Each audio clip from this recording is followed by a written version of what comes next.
Okay, so right now what I was able to do was put together a little bracing system. I took my leveler and I kind of measured off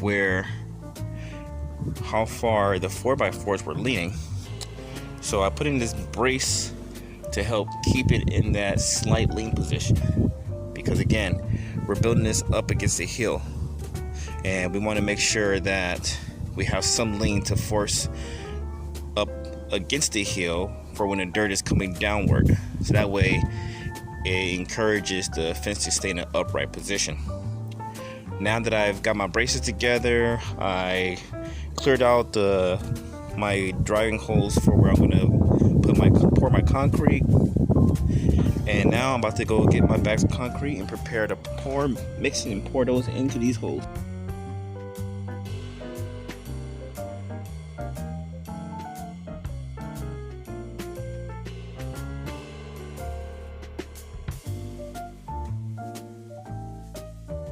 I'm going to use Sack Creek concrete mix to pour from my posts. It says that these bags are about 50 pounds. I have roughly 12 of them. I figured the instructions are pretty straightforward since it just says to add water. So according to these instructions, add water to hole first, approximately 1/3 deep, followed by pouring dry concrete and water, alternating into hole until full, assuring that the dry concrete has been wet out completely. To assure a more uniform mixture or for a faster strength gain, pre-mix with water in a well barrel. Use approximately 2 quarts of water. Use only for fence posts. So again, it's pretty straightforward. So I guess I'm going to start with the process. I got me a couple of buckets here. I'm probably just going to use the white one to pour my mix and put this in the ground. So my holes are about 2 feet deep, and the instruction does say to add water to the hole first, approximately 1/3 deep. So we're gonna go ahead with that part, and we're gonna begin the process of filling these holes with concrete. Before we do that, I read online that it's good to put a base of some rock. So I got just some gardening pebbles. They seem jagged enough and sufficient for the job. So I'm going to use these to level off the bottoms of the holes, and once I've done that, I'll add the water and the concrete in order to set my posts.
Right now we've already poured the concrete into the holes. Let me get this out the way. As you can see here, the holes are mostly filled. A little dirt fell in, but we had a good concrete pour. It looks nice and stiff. Everything seems sturdy. I'm gonna go ahead and clear out a few bits of the debris, get this framing off of there, and afterwards I'll fill in some of the dirt on this hill.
Alright, so now we're pretty much done with the first phase of putting in the retaining wall. For the most part, we've leveled off the ground. So now we have a nice flat surface. Here's the retaining wall. Concrete's already poured. Wall looks pretty sturdy. The wall looks pretty sturdy.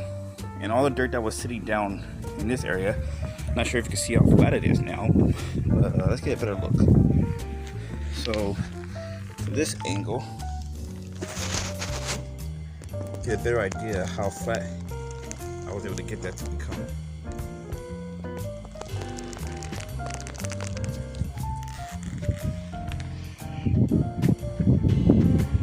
And right here we have our hill. Majority of it is still intact. A lot of that dirt that I've dug up over here, I threw up on the hill. Now we can use that to fill in behind the wall. Most of it filled the space pretty good. And follow me as we go on to the next phase of the project. Thanks.